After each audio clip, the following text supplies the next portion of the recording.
Vi er en familie, der består af 5 personer. Carsten, jeg, 3 børn. Mark, Mads og Simone. Fra da børnene de blev født, der vidste jeg, at de havde nogle særlige behov, som jeg sådan intuitivt vidste, hvordan jeg ligesom skulle hjælpe dem med at have mere at gøre. Så jeg kæmpede i rigtig mange år. De er født i 89 og 96 og 98. Så helt frem til 2008, hvor jeg første gang hørte om begrebet særlig sensitivitet, der famlede jeg mig simpelthen rundt i blinde i forhold til at forsøge at hjælpe børnene med de behov, de havde. Og samtidig så bræste jeg mere og mere sammen selv. Jeg havde en lang periode fra 2003 til 2008, hvor at jeg famlede rundt i livet og var udbrændt den ene gang efter den anden. Og det var så i 2008, da jeg fandt ud af, at jeg selv var særlig sensitiv og en meget sensitiv type. At jeg lige pludselig kunne begynde at bruge alle de råd, som der er i al den litteratur omkring sensitivitet. Og jeg kunne begynde at indrette mit liv, sådan så at jeg skånede mig selv for alt det, som gjorde, at jeg blev overstimuleret og jeg blev bragt fuldkommen ud af balance. Hvis jeg skal sige noget om mig selv, så har jeg kørt sådan en meget straightforward livsforløb, hvor jeg har gået ud af folkeskolen, blevet student, været i militæret, blevet kemiingeniør, og så er det gået sådan lidt slag i slag, fået job, fået mere og mere ansvar, så det har egentlig været et liv uden sådan de store bump på vejen, indtil jeg her i sommeren 2014 havde noget stress. Det fik mig faktisk til at tænke lidt over det her med særlig sensitivitet, som jeg som person ikke har noget af. Sammenlignet med resten af familien, så kan man sige, at jeg er sådan et tomt hylster, der ikke opfatter hverken lyd eller lys eller andre mennesker særlig stærkt. Det gør så også, at jeg har svært ved at mærke mig selv, hvis jeg for eksempel er ved at blive stresset eller har for meget gang i den, så registrerer jeg det ikke særlig hurtigt. Og det er jo lidt set i forhold til min familie, lidt en ulempe. Der vil jeg gerne være lidt mere sensitiv. Særlig sensitivitet er en teori, som psykolog og forfatter Elaine Aron skriver om i sin bog Highly Sensitive Persons, som på dansk er oversat til særlig sensitive mennesker. Det er altså ikke sensitivitet, som vi bruger ordet i vores daglige tale og vores almindelige kulturelle forståelse. Personlighedstrækket er arveligt og findes hos 15-20% af både mennesker og dyr. Og med denne størrelse repræsentation kaldes trækket derfor ikke en diagnose. Det kan kort beskrives som, at nervesystemet hos særligt sensitive er mere aktivt og fintfølende end hos ikke-sensitive mennesker. Og det her gør, at sensitive menneskers sanser fungerer stærkere end ikke-sensitive mennesker.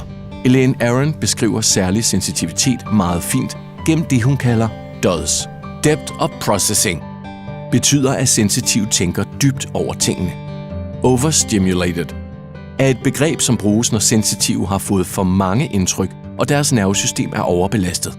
Emotionally responsive, empathy, betyder, at sensitive føler meget og ofte er meget empatiske. Sensitive to subtle betyder, at sensitive er opmærksomme på alle mellemliggende og nonverbale udtryk. Jeg stødte første gang på begrebet omkring særlig sensitive mennesker i 2008-2009, hvor jeg blev opfordret af Lone til at læse bogen.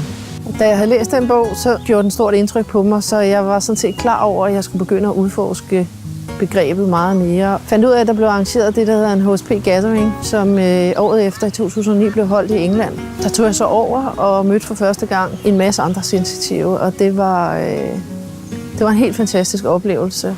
Specielt også, fordi Carsten var med, og fornemmelsen af at komme over og være sammen med en gruppe mennesker, hvor han lige pludselig var den, der skilte sig ud.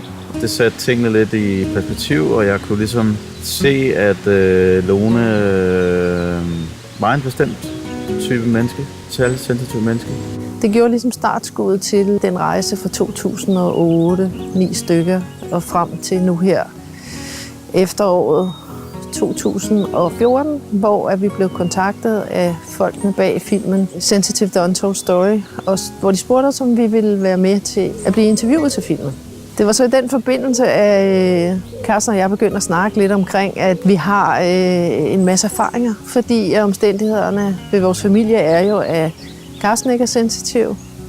Vores 2 små børn, Mads og Simone, er meget sensitive, men på deres vidt forskellige egne måder.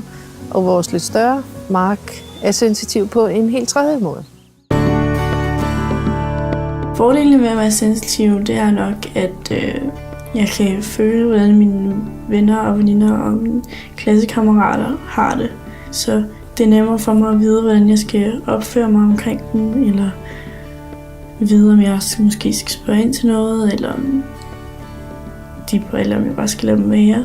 Jeg føler i hvert fald, at det bare er nemmere for mig at hjælpe mine venner, hvis der er noget med dem. Ulemperne ved at være sensitiv er nok, at jeg ofte bliver så stresset og ofte bliver overstimuleret på grund af forskellige ting i skolen. Og når jeg går på gymnasiet, og der er mange lektier, kan det godt blive rigtig meget, og det kan fylde rigtig meget i mit hoved. Og der er mange tanker, der kan fylde meget i mit hoved.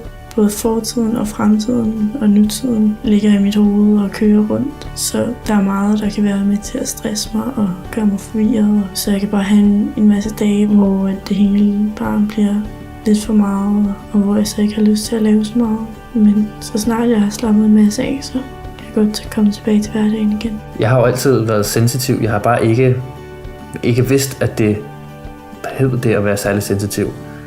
Jeg var bare opvokset i starten kun med min mor, og senere kom Carsten og de andre ind i familien. Da min mor ligesom fandt ud af det her særlig sensitivitet, så tænkte jeg, at det er ikke mig. Jeg er ikke det, men efter vi har haft en masse snakker omkring det, så har vi ligesom fundet ud af, at jeg egentlig også er det, og jeg bruger det for eksempel rigtig meget, når jeg arbejder. Jeg ser min sensitivitet som en meget positiv ting.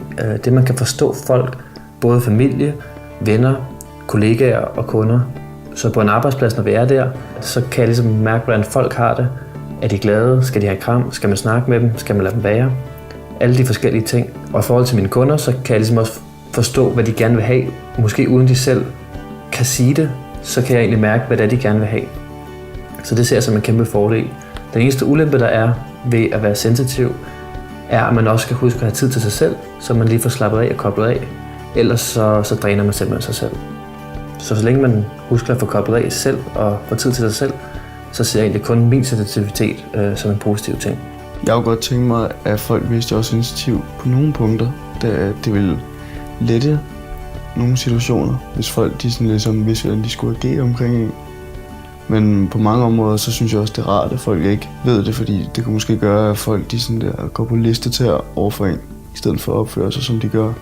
Så egentlig så synes jeg, det er fint nok, at folk ikke ved, at jeg er sensitiv. Jeg synes ikke, der er nogen, en bestemt ting, som er værst ved at være sensitiv. Jeg synes, at nogle gange, eller for det meste, så er det samlede pakke og sensitiv, det er det, der er det værste. Når det hele bliver for meget, så synes jeg, det er det værste. Men tænker så det kan jo også godt være godt, og det er det, der er det bedste, hvis man vil sige sådan også nogle gange. Det er pakken, der er den bedste, ellers er det den værste. Jeg synes ikke, der er nogen enkelte ting ved sensitiviteten, der skiller sig ud på sådan nogle måder.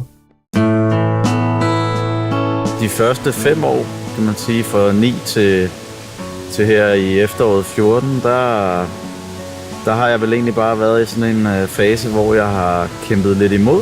At det kan da ikke være rigtigt, at vi ikke er som andre familier, at vi ikke kan gøre som andre familier, at vi ikke kan tage til fester sammen, at børnene ikke bare kan gøre det, som andre børn gør. Hvorfor kan jeg ikke finde ud af at bare nyde og være ude sammen med andre mennesker, og hvorfor kan jeg ikke bare slappe af, ligesom alle de andre gør i selskabet, og hvorfor tager det mig flere dage at komme over at have været ude til større arrangementer?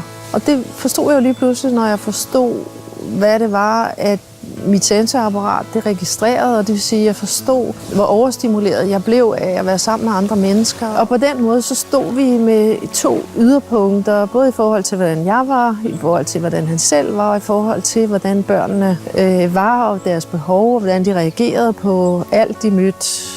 Og deltage i sport, deltage i svømning, deltage til børnefødselsdage, deltage i teaterfremvisninger. Alt muligt, hvor de blev voldsomt stimuleret, havde alle mulige reaktioner. Og der har jeg på den måde kæmpet lidt imod, og nok også været irriterende for resten af familien, fordi jeg jo har nogle andre behov, end de har.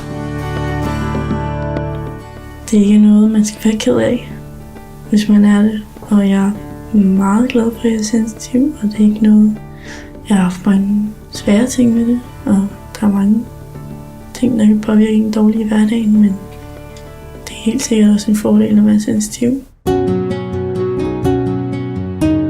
Det er de udfordringer, vi har kæmpet med i godt 20 år, som gør, at vi har, synes vi selv, en masse stof til denne her bog. Ikke bare fordi vi har sensitivitet, men fordi at vi har 5 forskellige personlighedstyper i vores familie, som stikker i hver sin retning. Og vi har skulle finde ud af at finde fælles fodslag inde i familien, så alle familiemedlemmer får dækket deres behov. Vi vidste faktisk rigtig meget om begrebet, og vi vidste rigtig meget om, hvordan det er at være en familie med særlig sensitivitet. Og vi har egentlig en masse erfaringer, hvordan vi har udviklet en fælles forståelse af, hvordan familielivet kan leves, så det opfylder både mine behov, men også børn og Lones behov. Hvis jeg havde haft nogle andre forældres erfaringer at trække på, så havde jeg følt mig på lidt mere sikker grund i forhold til at stå imod alt det, som vi har skulle stå imod. Det er på den anden side ikke sådan en selvhjælpsbog, hvor vi bare siger, at nu skal I gøre sådan her. Gør som os, så gør I det rigtigt. Det er ikke noget med at gøre det rigtigt og forkert. Det er bare nogle erfaringer, som vi har øst ud af i den her bog, og den håber vi på kan være inspiration til andre familier med særligt sensitiv.